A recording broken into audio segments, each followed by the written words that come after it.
राधे राधे, जय माता दी। आप सभी का आपके अपने YouTube चैनल पर हार्दिक स्वागत है। आज सुनिए माँ काल रात्रि की कथा और सबसे अंत में की जाने वाली क्षमा याचना। नवरात्रि के 7वें दिन माँ भगवती के काल रात्रि रूप की पूजा की जाती है। माँ ने असुरों का वध करने के लिए ही यह रूप धारण किया था।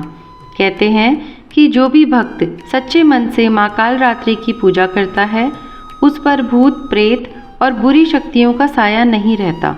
माँ काल रात्रि का स्वरूप देखने में अत्यंत भयानक है और इनका रंग अंधकार की तरह एकदम काला है। उनके केश सदा बिखरे हुए रहते हैं और कंठ में यह बिजली की चमक वाली माला धारण करती है। माँ काल रात्रि के 3 नेत्र ब्रह्मांड की तरह विशाल और अत्यंत गोल हैं, जिनमें से बिजली की तरह किरणें निकलती रहती है। इनके नाक से श्वास तथा निश्वास से अग्नि की भयंकर ज्वालाएं निकलती रहती है। माँ का यह भय उत्पन्न करने वाला स्वरूप केवल पापियों का नाश करने के लिए है, केवल शत्रुओं के मन में भय पैदा करने के लिए है। माँ काल रात्रि का स्वरूप भले ही विकराल और भयानक हो, लेकिन यह अपने भक्तों को सदैव शुभ फल प्रदान करने वाली होती हैं। इस कारण इन्हें शुभंकरी भी कहा जाता है। देवी की 4 भुजाएं हैं। दाएं ओर की ऊपरी भुजा में महामाया भक्तों को वरदान देती है। नीचे की भुजा से अभय का आशीर्वाद प्रदान करती हैं। बाई भुजा से क्रमशः तलवार और खड्ग धारण करती हैं। माँ का प्रिय रंग लाल है और इन्हें रात रानी का पुष्प भी बहुत प्रिय है। माँ को आज के दिन अनार का या गुड़ का या फिर गुड़ से बनी मिठाइयों का, गुड़ खीर का भोग लगाना चाहिए। यह शुभ रहता है। माँ को अगर आप नींबू की माला अर्पित करते हैं तो कहते हैं कि उससे हर प्रकार के भय का नाश होता है और आने वाला संकट भी टल जाता है। आइए अब सुनिए माँ काल रात्रि की कथा। पौराणिक कथा के अनुसार रक्तबीज नाम का एक दैत्य था। मनुष्यों के साथ साथ देवतागण भी बहुत परेशान थे उससे। रक्तबीज की एक विशेषता थी कि जैसे ही उसके रक्त की बूंदें धरती पर गिरती तो उसके जैसा ही एक और दानव बन जाता, जिससे देवतागण भयभीत हो गए और वह भगवान शंकर की शरण में आ पहुँचे। भगवान शंकर जानते थे कि उस दैत्य का वध केवल देवी पार्वती ही कर सकती हैं। तब उन्होंने देवी पार्वती से दैत्य का वध करने का अनुरोध किया। तब भगवान शंकर से देवी कहने लगी कि हे प्रभु, आप मेरी ओर से दूत बनकर उस दैत्य के पास जाइए और उससे कहिए कि वह युद्ध के लिए उपस्थित हो, और उसके अलावा जो भी दैत्य वहाँ युद्ध करने के लिए तत्पर हो, उनसे भी कहिए कि जो तुम्हें अपनी जीवित रहने की इच्छा हो तो त्रिलोकी का राज्य देवराज इंद्र को दे दो। देवताओं को उनका यज्ञ भाग मिलना आरंभ हो जाए और तुम पाताल को लौट जाओ। किंतु अगर बल के गर्व से तुम्हारी लड़ने की इच्छा है तो फिर आ जाओ, तुम्हारे मांस से मेरी योगिनियाँ तृप्त होगी। क्योंकि देवी ने भगवान शंकर को उस समय दूत के कार्य में नियुक्त किया था, इसलिए वह संसार में शिवदूती के नाम से भी विख्यात हुई। भगवान शंकर से देवी का संदेश पाकर उन व्यक्तियों के क्रोध का कोई आर पार ना रहा। वह जिस स्थान पर देवी विराजमान थी वहां आ पहुँचे। वहां पर देवी से युद्ध करने के लिए रक्तबीज के साथ साथ शुंग और निशुंग नामक दैत्य भी आ पहुँचे। युद्ध के मैदान में आते ही वे दैत्य देवी पर शक्ति और बाणों की वर्षा करने लगे।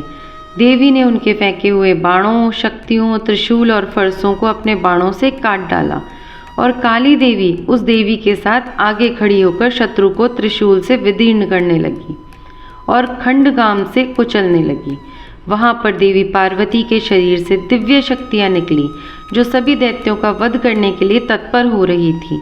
ब्राह्मणी जिस तरफ दौड़ती थी उसी तरफ अपने कमंडल का जल छिड़ककर दैत्यों के वीर्य और बल को नष्ट कर देती थी। इसी प्रकार माहेश्वरी त्रिशूल से, वैष्णवी चक्र से और अत्यंत कोप वाली कुमारी शक्ति द्वारा असुरों को मार रही थी।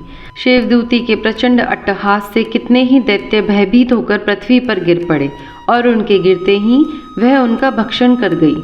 इस तरह वह मात्र गणों और तरह तरह के उपायों से बड़े बड़े असुरों को मरता हुआ देखकर राक्षसी सेना युद्ध के मैदान से भाग खड़ी हुई और उनको इस प्रकार भागता हुआ देखकर रक्तबीज नामक महापराक्रमी राक्षस क्रोध से भरकर युद्ध के लिए आगे बढ़ा उसके शरीर से रक्त की बूंदें पृथ्वी पर जैसे ही गिरती, तुरंत वैसे ही शरीर वाला और वैसा ही बलवान दैत्य पृथ्वी से उत्पन्न हो जाता था।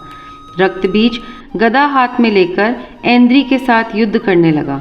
जब ऐन्द्री शक्ति ने अपने वज्र से उसको मारा तो घायल होने के कारण उसके शरीर से बहुत सा रक्त बहने लगा और उसकी प्रत्येक बूंद से उसके ही समान बलवान और महापराक्रमी दैत्य भयंकर रूप से प्रकट हो गए।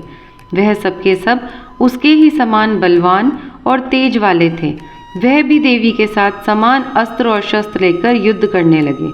जब ऐन्द्री के वज्र प्रहार से उनके मस्तक पर चोट लगी और रक्त बहने लगा तो उसमें से भी हजारों ही पुरुष वहां पर उत्पन्न हो गए।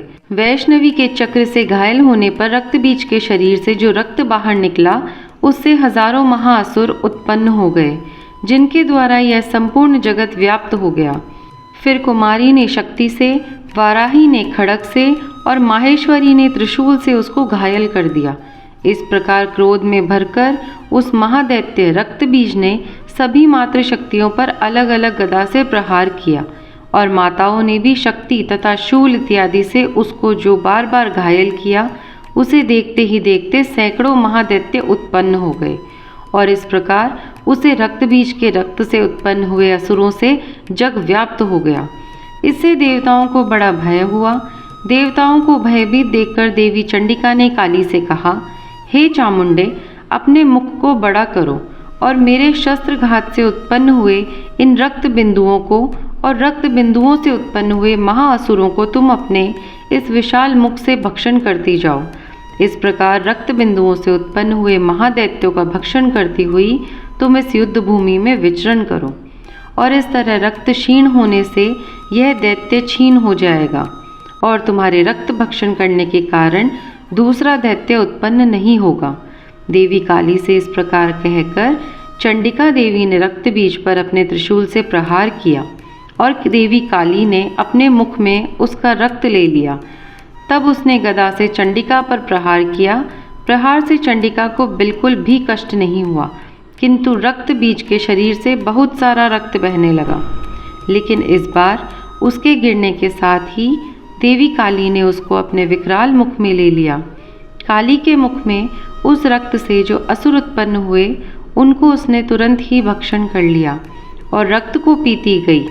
फिर देवी ने रक्त बीज को, जिसका कि रक्त देवी काली ने पिया था, चंडिका ने उस दैत्य को वज्र बाण, खड़ग इत्यादि से मार डाला। हे राजन, अनेक प्रकार के शस्त्रों से मरा हुआ और खून से वंचित वह महादैत्य रक्तबीज पृथ्वी पर गिर पड़ा। हे राजन, उसे गिरने से देवतागण अत्यंत प्रसन्न हुए और माताएं उन असुरों का रक्त पीने के पश्चात उद्यत होकर नृत्य करने लगी। इस प्रकार देवी काली ने रक्तबीज नाम के राक्षस का वध कर दिया। प्रेम से बोलिए महाकाली रात्रि मैया की जय। अब सुनिए क्षमा याचना। जय कालरात्रि, मेरे द्वारा रात दिन सहस्त्र अपराध होते रहते हैं।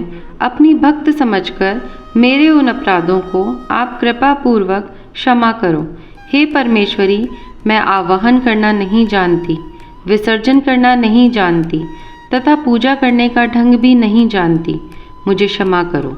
हे देवी, हे सुरेश्वरी, मैंने जो मंत्रहीन, क्रियाहीन और भक्तिहीन पूजन किया है वह सब आपकी कृपा से पूर्ण हो। सैकड़ों अपराध करके भी जो भक्त आपके शरण में जय जगदम्बे कहकर पुकारता है उसे वह गति प्राप्त होती है जो ब्राह्मणों देवताओं के लिए भी सुलभ नहीं है।